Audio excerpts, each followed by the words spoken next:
예, 오늘의 말씀 함께 나누겠습니다. 따라합니다. 주를 향한 사순절의 여정.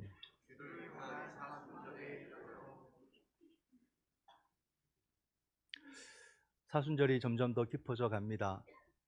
이 사순절을 통해서 우리는 또 어떤 하나님의 은혜를 누릴까, 또 어떤 은혜를 경험할까 기대감이 있는 것 같습니다. 모든 절기가 다 그렇겠지만 그 절기가 준 특별한 은혜가 있어요. 그 은혜를 우리가 받아야 되고, 그러므로 그 절기가 우리에게 요구하는 신앙을 우리가 가져야 된다. 이것이 우리 삶을 세워나가는 굉장히 중요한 또 그런 신앙이 되기 때문에 우리는 교회 일억으로서 또 이렇게 매주일 말씀을 함께 나누게 됩니다. 이제 사순절의 가장 깊은 곳으로 들어가고 있다는 거죠. 오늘 우리는 이 사순절의 말씀을 계명이라고 하는, 법이라고 하는 이 주제로부터 시작을 하려고 합니다. 하나님은 이스라엘 백성들을 하나님의 백성으로 삼으실 때에 먼저 하신 것이 시내산에서 계명을 주신 것이었어요. 이제 하나님 백성으로 살아가는 삶의 법을 주신 거죠.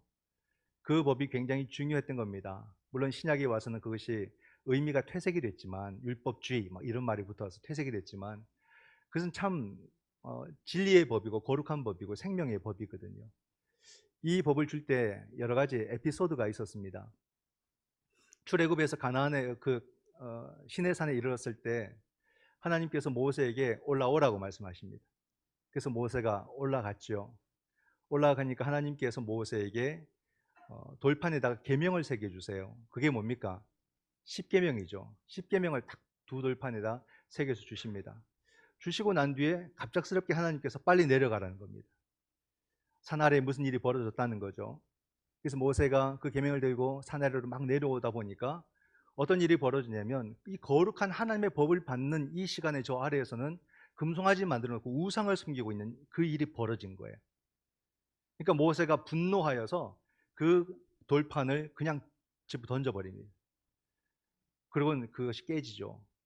그러고 난 뒤에 하나님께서 다시 모세에게 두 돌판을 만들어서 올라오라 또 말씀하십니다. 그래서 모세가 또 돌판만 만들어서 이렇게 가지고 올라갑니다. 그러니까 하나님께서 그 돌판에다가 십계명을 다시 새겨 주시죠. 그 계명을 가지고 모세가 이제 다시 내려오게 됩니다. 그리고 그 돌판을 어디에다가 보관을 하냐면, 어디에다 보관합니까? 법궤에다가, 언약궤 법궤에다가 보관을 해요. 그 법궤 안에는 세 가지가 들어가 있어요. 뭐가 들어가 있을까요? 예, 1부 때도 막 웅성웅성하게 대답을 하시는데, 십계명 돌판이 들어가 있고, 또 아론의 쌍난 지팡이가 들어가 있고, 또 만나 항아리가 그 안에 들어가 있습니다. 지금은 법궤가 어디 있을까요? 예, 하도 전쟁을 많이 하다 보니까 법궤가 분실이 돼요. 법궤가 사라집니다. 그래서 역사에서 어느 순간 법궤 이야기 더 이상 안 나오기 시작하죠. 법궤는 사라지게 되었다. 십계명, 오늘 우리 본문은 우리가 다 보지는 않았습니다. 너무 길어서 중간에 좀 잘랐어요.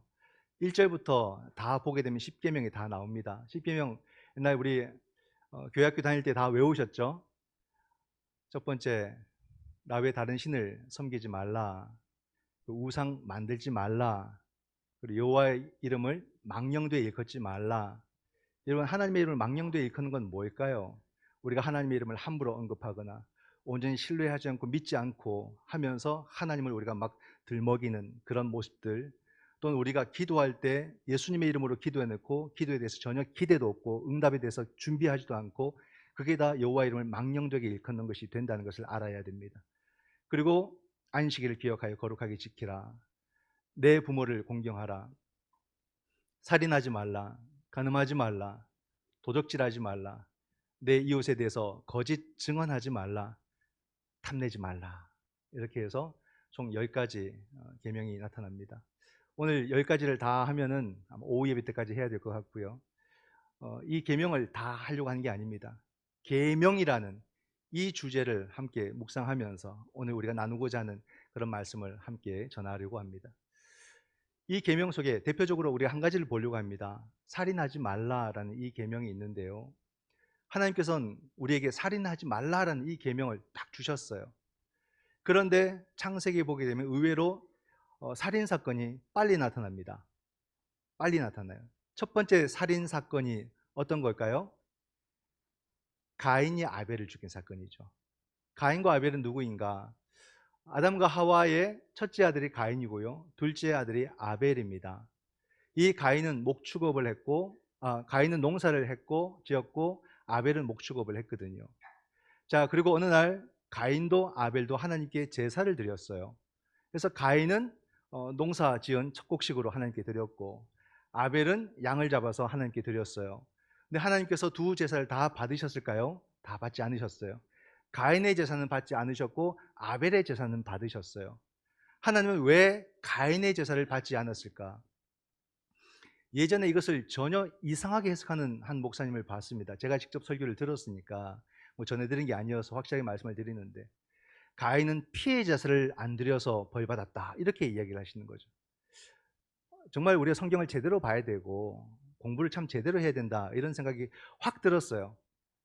하지만 제가 말할 수 있는 입장이 아니었습니다. 피해 제사는 창세기는 안 나타나요, 여러분. 율법의 시대에 나타나는 겁니다. 출애굽 때나 나타나는 거예요. 한참 뒤에나 나타나는 건데 피해 제사를 안 드렸다는 겁니다. 너무 이상한 해석이죠. 저걸 끌어다 와서 여기다 해석하는 그런 모양새가 되는 것입니다. 가인의 제사를 받지 않는 이유는 따로 있습니다. 하나님께서 가인에게 분명하게 말씀하셨어요. 너가 선을 행하였더라면. 그죠? 즉 가인은 무엇을 실패했냐면 예배의 삶을, 이 삶으로서의 예배, 이걸 실패하는 거예요. 여러분, 우리가 예배라는 것, 기도라는 것, 찬양이라는 것, 이거를 제대로 알아야 됩니다. 이렇게 해야 돼, 저렇게 해야 돼, 형식과 방법과, 물론 그것도 중요하겠지만 자꾸 그것에 우리가 막 이렇게 집중하고 고집 부리는 이런 모습이 많아요. 이렇게 해야 돼, 저렇게 해야 돼. 그것은 대부분 자기 경험을 절대시하는 겁니다. 우리에겐 전통도 있고 질서도 있겠지만은 그 본질이라는 게 있잖아요, 그죠? 그런 모든 형식은 본질을 담는 그릇이에요. 근데 우리가 자꾸 뭔가 방법론적으로 이것을 접근하게 되면은 본질을 놓치게 되는 거죠. 예배는 전적으로 여러분 삶으로 예배라 해야 돼요. 여러분이 문 밖에서의 생활은 마음대로 살고 이 문에서 들어와서 그냥 거룩한 모습으로 예배드리면 그게 예배가 됩니까? 안 되는 거죠. 그건 예배를 실패하는 겁니다. 우리가 저 삶을 가지고 들어와서 여기서 하나님께 예배드리는 거 아니겠어요? 삶으로서의 예배입니다. 우리가 삶의 자리에서 하나님이 안 본다 이렇게 생각하고 자기 마음대로 살다가 여기 와서 예배를 아무리 깔끔하게 차려입고 와서 드려도 그 예배는 받으실 만한 예배가 못 된다는 말이에요. 기도라는 것도 이런 방법 저런 방법 이게 아니라는 말입니다. 기도라는 것은 분명하게 기도를 받으시는 대상에 대한 분명한 이해가 있어야 되고, 그리고 상한 심령이 있어야 되고, 이 두 가지면 다 되는 거예요. 그럼 어떤 방법으로 기도를 드려도 하나님은 그 기도를 받으신다는 거죠. 찬양이라는 것도 오직 하나님에 대한 그 감사의 고백이 온전히 담길 때에 그것이 하나님이 영광 받으시는 찬양이 된다는 말입니다. 항상 그 본질, 우리가 분명하게 놓치지 말아야 될 그런 본질의 주제를 붙들어야 그 예배가 받으실 예배가 되고 그 기도가 들으실 기도가 되고 그 찬양이 하나님이 영광 받으시는 찬양이 된다는 거죠. 가인은 그걸 실패한 거예요. 그가 그 삶을 하나님께서 받으실 만한 삶을 살지 못했기 때문에 그가 무엇으로 예배드리든지 하나님께서 받으시겠느냐, 받지 않으셨다는 겁니다. 가인은 분노했어요. 그럼 화가 나면 어떻게 해결해야 됩니까? 하나님과 해결해야 되잖아요. 근데 하나님과 해결하지 않고 동생을 죽여버렸죠. 이게 끔찍한 인간의 악함, 인간의 죄됨을 볼 수가 있습니다. 그리고 난 뒤에 보면 그 뒤로 계속해서 인간이 살인한 장면이 쭉 나오게 됩니다. 살인하지 말라 이 말씀을 인류의 역사는 보면 항상 어기고 살아왔어요. 그 계명을 줬던 그 시점부터가 아니라 그 이전부터도 이미 그 계명을 다 어기고 살아왔던 거죠. 근데 성경을 보게 되면은 살인하지 말라라는 이 말씀도 있지만 반대로 죽이라는 말씀도 있습니다. 이런 반대되는 주제 속에서 우리는 참 헷갈려요. 이 성경을 우리가 어떻게 봐야 되나? 여기서는 하라, 저건 하지 마라. 같은 주제를 두고 다른 입장을 보여줄 때가 있습니다. 그래서 여러분 성경은 문자로 접근하기 어렵다 이 말이에요. 전체 통전적으로 이 성경을 보아야만 그 모습들이 해석이 되는 겁니다. 살인하지 말라라고 하지만은 여러분 성경엔 죽이라는 말씀이 의외로 상당히 많이 나타납니다. 지난주 우리가 금요일에 성경 통독을 했던 장면에서도 출애굽한 백성들을 그 도움을 요청하는데 도와주지 않아요. 다른 나라 그 이방인들이. 그리고 이스라엘 저 끝에 처진 사람들을 와서 막 쳐가지고 사람들 죽이기도 하고 잡아가기도 하고 이런 일들이 있었어요. 그러니까 나중에 하나님께서 모세를 통해서 저 미디안을 죽여라, 저 암몬을 죽여라, 죽이라는 명령이 나온다는 말입니다. 참 우리는 이 말씀을 오늘 우리의 입장에서 받기가 생각보다 쉽지 않아요. 우리는 우리의 잣대로, 우리의 문화로 자꾸 성경을 보려고 하거든요. 그러니까 이해가 안 되는 거예요. 아, 이건 모순이다, 이건 틀렸다, 이렇게 보는 거죠. 모세가 십계명을 처음에 집어 던졌을 때에도 어떤 일이 있었냐면 그들이 금송아지를 섬겼잖아요. 그러니까 모세가 내려왔다가 거기에 대해서 거룩한 분노를 한 거예요. 그래서 모세가 그때 어떤 말을 했냐면 누가 나와서 저 우상 숭배한 자들을 처단할 것이냐, 이렇게 모세가 말합니다.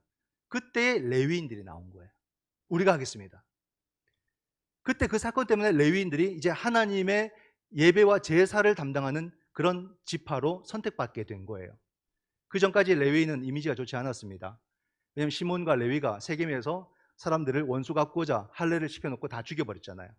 그 때문에 야곱과 그 가문들이 굉장히 위기에 한번 빠졌었고, 나중에 야곱이 그걸 마음에 두고 있다가 죽기 전에 축복할 때, 12아들들을 축복할 때에 시몬과 레위는 별로 축복을 받지 못합니다. 도리어 저주를 받는 모습이 있죠. 그런데 그 사건 속에, 출애굽기 32장에 나타나는 그 사건 속에서 레위인들이 우리가 하겠습니다 하고 나온 거예요. 그리고 그날에 레위인들이 이스라엘 백성 우상 숭배했던 자들을 3,000명이나 죽였습니다. 이건 죽이는 일이잖아요.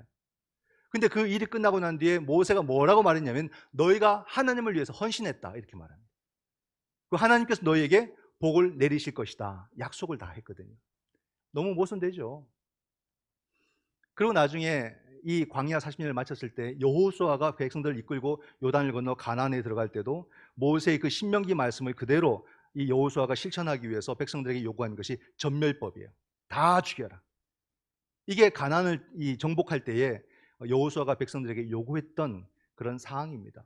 너무 다르죠. 너무 다르죠. 어떨 땐 살인하지 말라, 어떨 땐 죽이라. 이 두 사이에서 우리는 혼란스럽고 혼동이 됩니다. 아, 이스라엘을 괴롭히면 죽여도 되는가? 어떤 사람은 살아야 되고 어떤 사람은 죽어야 될까? 그 기준은 뭘까?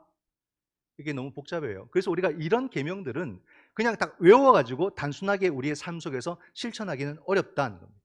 어렵다. 살인하지 말라는 이 주제를 오늘 우리에게 한번 가져와 보십시오. 생명이 죽는 일들 너무나도 많아요. 먼저는 자연재해를 한번 보십시오. 여기는 선악이 없어요.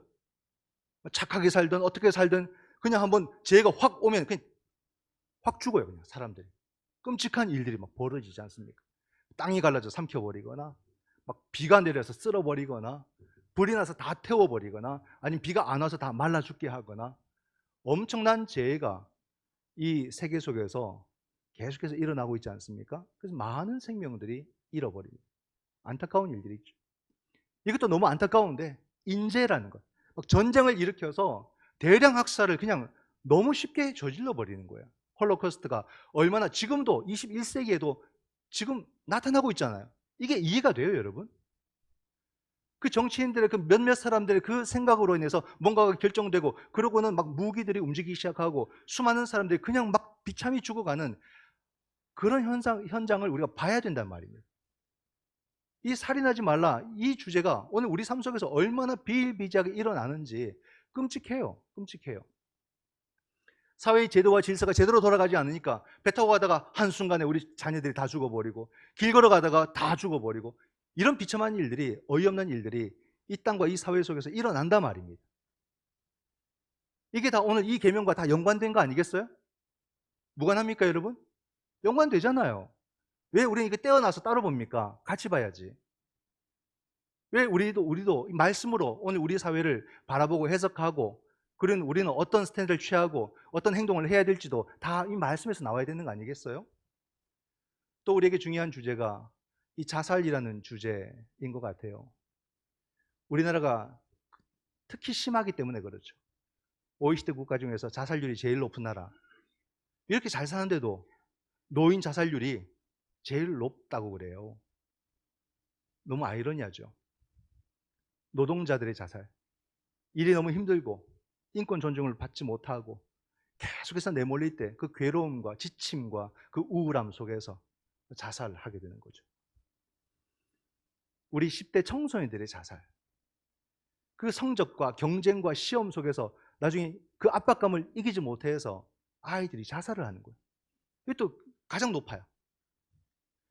요즘 10대들이 무슨 말 하는 줄 아십니까, 여러분? 10대인데 난 이번 생은 틀렸다, 이런 말을 해요. 이번 생은 끝났다. 이게 말이 돼요, 여러분?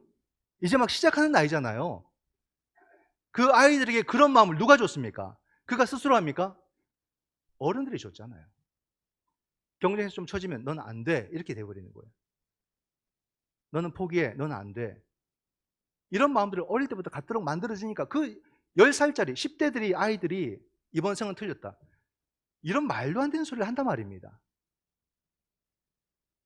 여러분, 이것에 대해서 어떤 보고서는요, 뭐라고 말하냐면 대한민국을 자살공화국이라 해요. 참 부끄러운 말이죠. 너무 부끄러운 말이에요.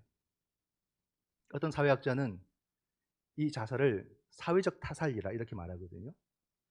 그 말은 우리 사회가 그들을 다 죽였다는 말이에요. 그렇게 볼 때 결국 우리가 그들을 죽음으로 내몬 겁니다. 우리가 죽인 거잖아요. 그럼 우리가 이 살인하지 말라는 이 말씀을 정면으로 우리가 거역했다는 거죠. 우리 이런 거역하는 그런 태도의 삶을 우리가 살아왔다라는 것이 되고 맙니다. 해석이 어렵지도 않아요. 한국 교회는 자살을 그냥 개인의 행동으로 치부했습니다. 그래서 사람이 자살하면 막 비판하고 막 판단하고 정죄하고 막 우리가 심판하고 나중에 용서받지 못한다, 구원 못 받는다, 막 이런 말들 쉽게 하고, 이게 바로 우리가 하나님의 계명을 우리가 얼마나 공부하지 않았고 얼마나 무지한 자세로 하나님의 말씀을 대하고 사람을 대했는지가 다 극명히 드러나는 거 아니겠습니까? 이게 우리 수준인 거예요. 계명을 대하는 우리의 수준. 사람이 자살하면 그 사람이 자살하기까지 얼마나 고통의 시간을 보냈을 것이고 얼마나 우울증으로 시달렸을 것이고 얼마나 괴로워서 출구가 보이지 않았으면 극단적인 선택을 했을까. 그 고통을 우리가 함께 공감도 못하면서 막 판단만 실컷 하는 거죠. 나쁜 사람, 그것도 못 이기고 어쩌고 저쩌고, 뭐 구원을 못 받고, 막 이런 말들을 너무너무 쉽게 한다는 말입니다. 우리의 이 신앙 말씀을 해석하는 수준이 이만큼 떨어져 있구나, 하나님 말씀을 우리가 정말 우리 삶 속에까지 가져가지 못한다는 것이 이런 것이구나, 이걸 많이 느낀다는 거예요. 참 여기는 한계가 너무 분명합니다. 그럼 이렇게 해서 더 이상 가능성이 없을까? 근데 여러분, 예수님은 달랐어요. 결국 예수님이 이 모든 것에 그 열쇠를 쥐고 계셨다는 것을 우리가 알 수 있습니다. 예수님을 통해서 우리는 결국 희망을 다시 갖게 되는데요.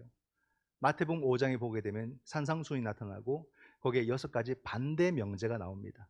이 반대의 명제는 그 인간이 엉망진창으로 만들어 놓은 이 하나님의 율법을 아주 새로운 수준으로 끌어올리는 그런 이야기가 이 반대 명제입니다. 그 첫 번째가 5장 21절과 22절에 나타납니다. 옛사람에게 말한 바 살인하지 말라, 누구든지 살인하면 심판을 받게 되리라 하였다는 것을 너희가 들었으나 나는 너희에게 이르노니 형제에게 노하는 자마다 심판을 받게 되고 형제를 대하여 라가라라는 자는 공회에 잡혀가게 되고 미련한 놈이라 하는 자는 지옥불에 들어가게 되리라.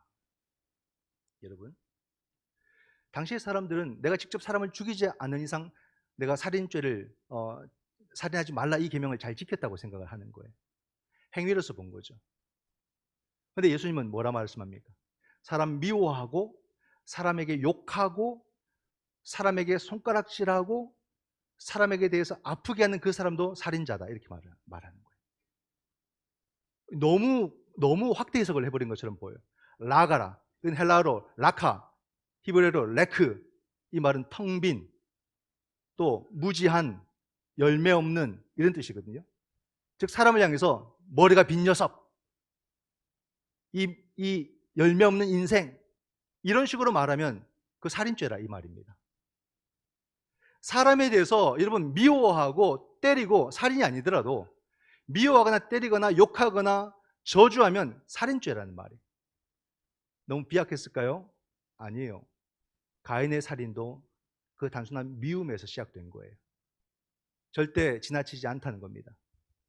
살인하지 말라, 이 말씀은 그 말씀의 근본, 그 정신을 들여다봐야 돼요. 하나님께서 살인하지 말라라고 말씀을 주신 이유가 무엇이겠습니까? 생명을 존중하라 이 말입니다. 모든 생명은 보호받아야 되고 모든 생명은 우리가 존중이 돼야 된다 이 말입니다. 왜? 하나님의 생명이니까.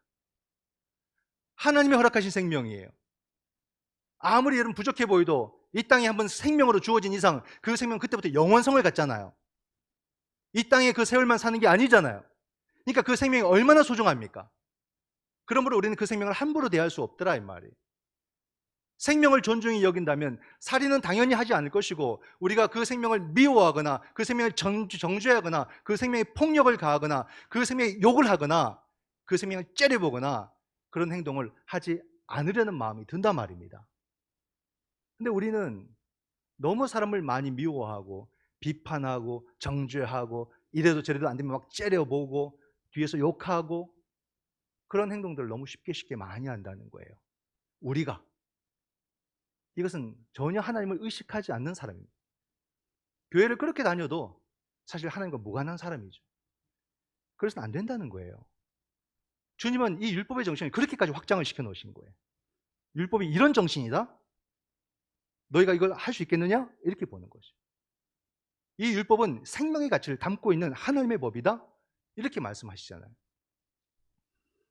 두 번째는 간음이었습니다. 28절에 보면 5장 28절에 나는 너희에게 이르노니 음욕을 품고 여자를 보는 자마다 마음에 이미 간음하였느니라.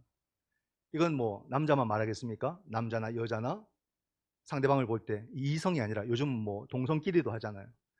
그러니까 음욕을 품고 누군가를 바라보게 되면 그것도 간음이다. 이렇게 해석을 한 거예요.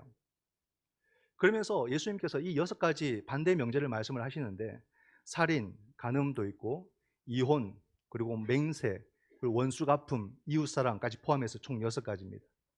살인과 간음은 10계명에 나와 있고요. 나머지는 다 율법의 계명들입니다. 그럼 예수님께서는 이 6가지 반대의 명제를 주신 목적이 무엇일까? 그게 5장 48절에 나타납니다. 그러므로 하늘에 계신 너희 아버지의 온전하심과 같이 너희도 온전하라. 하나님이 우리에게 계명을 주신 것, 하나님이 우리에게 법을 주신 것은 너희가 온전해지기 위해서라는 겁니다.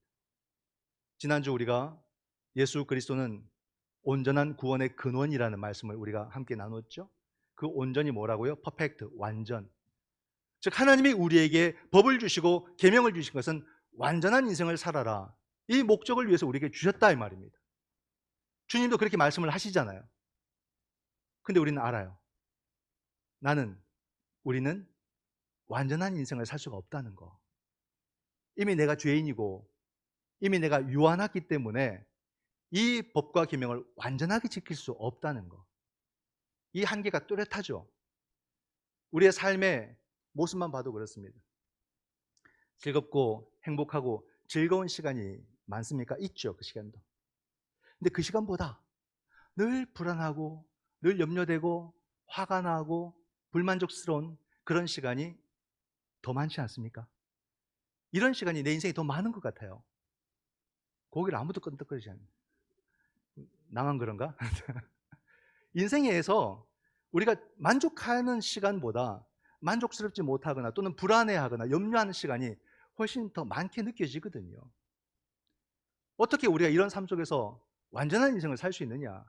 맨날 싸우고 맨날 삐지고 맨날 네가 옳으니 내가 옳으니 시시비비 이걸 막 나누다가 인생 다 가버리고, 더 염려되는 것은 앞으로도 계속 그렇게 살 것 같고, 우리 인생의 한계가 너무 뚜렷해서 나는 어떻게 인생을 살아야 되지? 내 인생의 끝은 어떻게 마무리해야 되지? 이런 불안과 염려가 우리 속에 있습니다. 여러분, 결국 오늘의 말씀의 결론으로 우리가 함께 들어가고자 합니다. 우리는 하나님이 너무 귀한 법을 주셨어요. 너무 귀한 계명을 주셨어요. 이것을 우리가 소중히 여기게 됩니다. 율법을 소중하게 여기고 이것을 우리가 힘써 지키려고 노력은 해야 돼요. 그러나 우리가 이것을 지켜내는 그 수고로 우리는 완전에 이를 수 없다는 건, 그러므로 우리가 무엇을 해야 될까? 우리는 이 법을 사랑하고 이 법을 힘써 지켜나가지만 우리의 목적은 바로 이 법을 주신 그분에게로 가는 겁니다. 이 법을 주신 예수 그리스도에게로 가는 것이 우리 모두가 온전한 인생을 사는 비결이라는 것을 바로 오늘의 말씀이 우리에게 전해주고 있는 것입니다. 예수 그리스도, 그분이 얼마나 신비롭냐면 오늘 우리가 예수 그리스도를 믿는다는 그 이유만으로 이 죄인이, 이 냄새나는 자에게 하나님은 의의 옷을 그냥 딱 덮어 입히시는 거죠. 다른 이유 하나도 없어요. 내가 그 계명을 정말로 내가 공로를 엄청 쌓아서 열심히 지켜내서가 아니라 예수 그리스도를 믿는다는 그 이유 하나만으로 하나님 나를 의롭다고 봐주신다는 거예요. 의인이라고 칭해 주신다는 거예요. 이게 예수 신앙의 능력입니다. 이게 예수 신앙의 크기라는 거예요. 예수 신앙은 우리로 하여금 계명을 넘어서게 만들어요. 우리로 하여금 의를 얻게 합니다. 결국 우리가 모두가 생명을 얻게 만들어주는 것이 예수 신앙이라는 거예요. 계명은 소중해요. 그러나 우리는 계명을 넘어서 은혜로 나가야 돼요. 은혜가 아니고서는 저와 여러분 그 누구도 완전한 인생에 이를 수가 없다라는 사실이죠. 오늘 우리는 다시 이 사순절에 예수 그리스도를 향한 이 믿음의 여정을 더 깊이 해 나가서 우리 모두는 이 사순절의 끝자락에서 예수 그리스도를 만나고 그의 은혜를 경험하는 그 시간으로 깊이 들어가야 됩니다. 그렇게 해야 되는 이유가 뭐냐면 나 자신만을 위한 것도 있겠지만 이 혼탁하고 제대로 보이지 않는 이 시대 속에서 우리가 등대와 같이 살아가기 위해서 그런 거예요. 우리조차도 흔들려 버리면 안 되는 거죠. 방향을 잃어버리면 안 되는 거죠. 우리가 예수 그리스도의 은혜 가운데 깊이 머물러 있어야 오늘 이 사회가 우리를 바라보면서 등대의 역할을 하고 있는 우리의 모습을 통해서 갈 방향을 찾지 않겠습니까? 결국 이 사회가 예수 그리스도에게로 하나님 나라로 가도록 그 방향을 우리가 제시하기 위해서라도 우리는 은혜로 깊이 들어가야 된다는 말입니다. 시대가 아무리 급변한다고 해도 우리는 이 시대 속에서 오직 예수라는 것을, 오직 은혜라는 것을 다시 외칠 수 있어야 된다라는 사실이죠. 우리 모두가 이 사순절에 주님께로 가는 이 여정을 더 온전히 가져서 모두가 우리 주님이 주시는 그 은혜를 풍성히 누릴 수 있기를 주님의 이름으로 축원드립니다. 아멘. 기도하겠습니다.